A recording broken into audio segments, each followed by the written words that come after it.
Hi Valerie, I hope you can bear with me as I'm using Screencast-O-Matic to give you some feedback on your website that you're developing.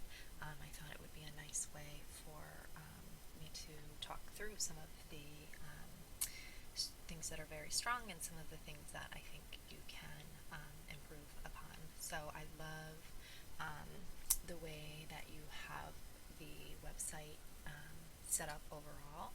I think that let me scroll this down, the top tabs are really easy to manage and to navigate through, and they're very clear. So each of these cycles with the research, action, and reflection will be very easy for a reader to navigate through them.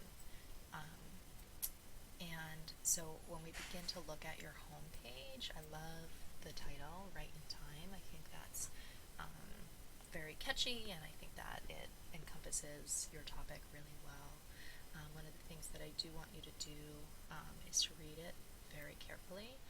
So for example, this period here, you don't need, you can delete that. And I think that there are some things as you read through this that are a little bit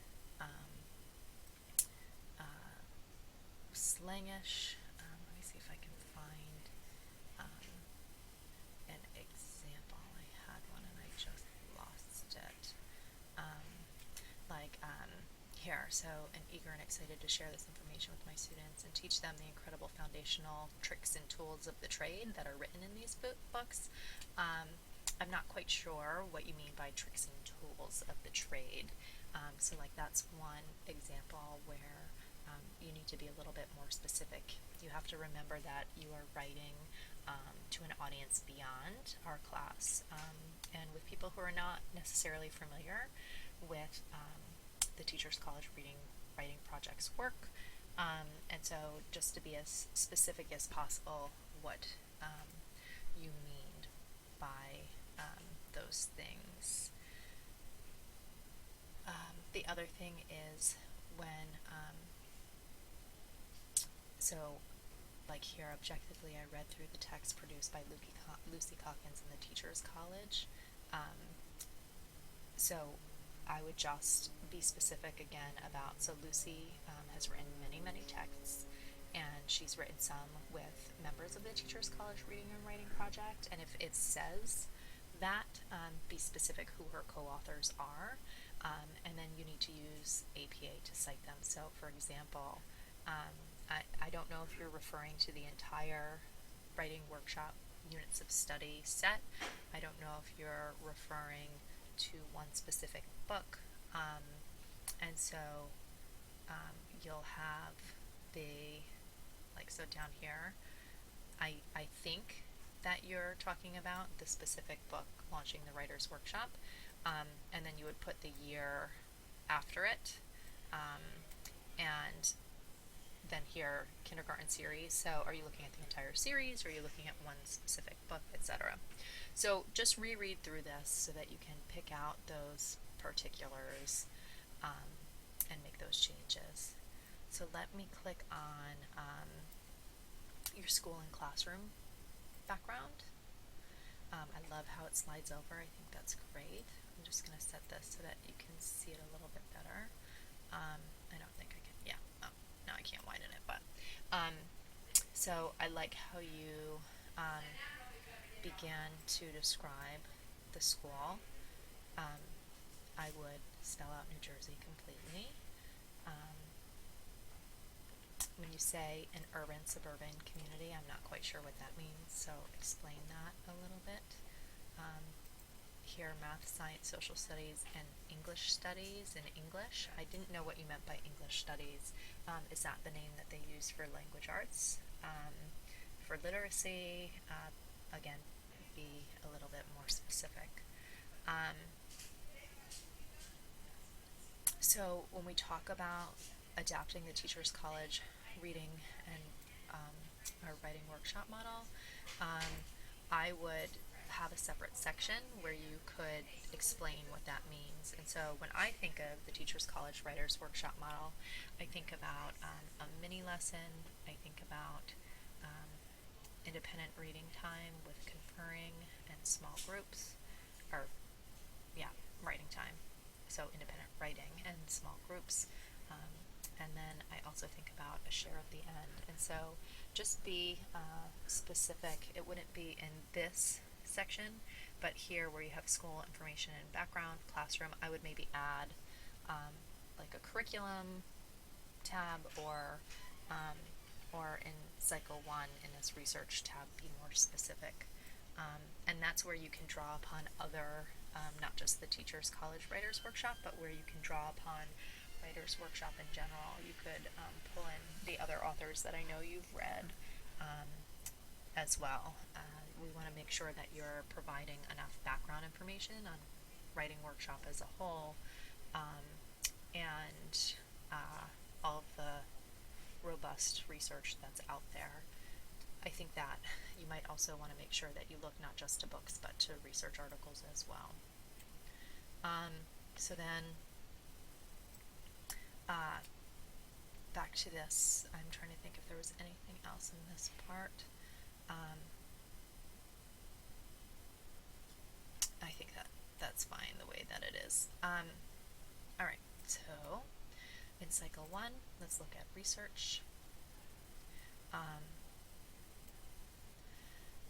So if you reread this section, you'll see that it probably should be revised. For the last few weeks, I have been preparing to begin the Writers' Workshop lessons and activities in the classroom, knowing that I was unable to do all that I know needs to be done in order to set up the best possible environments for my students' success.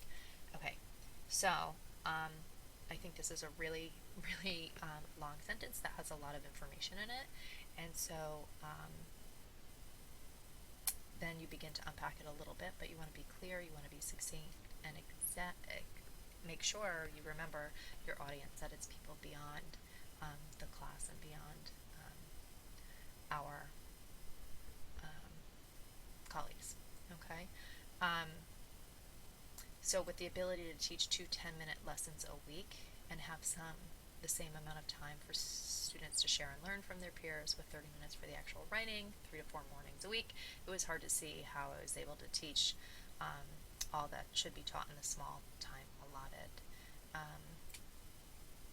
So again, be clear in your classroom context that you talk about what is the time that you have. When you unpack what the Writers' Workshop framework means to you, you can talk about your time frame there, and you could just say mini lesson 4 minutes, independent writing time X minutes. Have a clear sort of schedule without the narrative. When you're looking at this, so in chapter 7, in chapter 12 here, this list of considerations, I think it actually would be good to remember that these people have not seen this book. So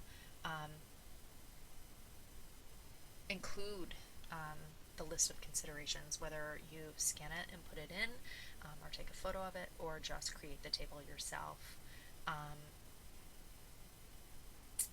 So I think I'm saying all of this to say that you have a lot of information. You just want to make sure that there's some more clarity to it. Perhaps it'll help having another reader, perhaps taking a step back. And it's fine to have bullet points, etc., to make it read easy.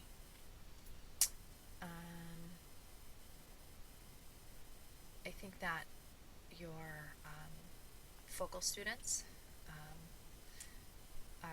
what you've started with them is pretty good, and I think that when you continue to look at these 3 students, it is going to be a really nice reflection of your class, since they're on different levels, which I think you showed nicely, especially when you put those samples in there. So then here's your lesson. So one of the things that I'm thinking of here, So when we think of the learning objectives, right? So provide suggestions for the anchor chart. I don't really see that as a learning objective, right? Um, when I think about the objective of the lesson, it's the actual teaching point. So as I read this, your teaching point um, is, let's see, is kind of hard to find, obviously, since I'm having trouble finding it. Um, it has to be really, really clear. So I love the way you scripted this out. I think it's really, really great, but you need to have um, one clear, concise teaching point. Is it that when writers get ready to write, they think about what they want to write and they draw a picture on their paper?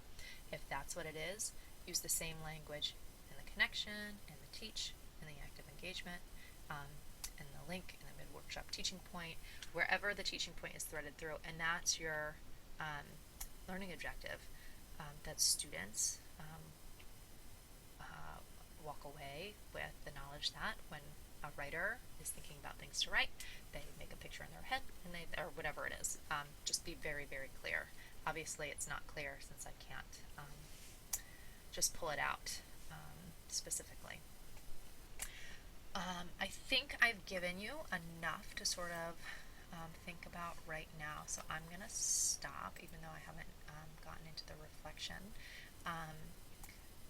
But I'm going to stop here. So I hope that me walking through this with the recording is helpful to you. I look forward to your feedback, and I look forward to you continuing this really important work. I'm proud of how much you've done so far. Okay, I will talk to you soon. Thanks, Valerie.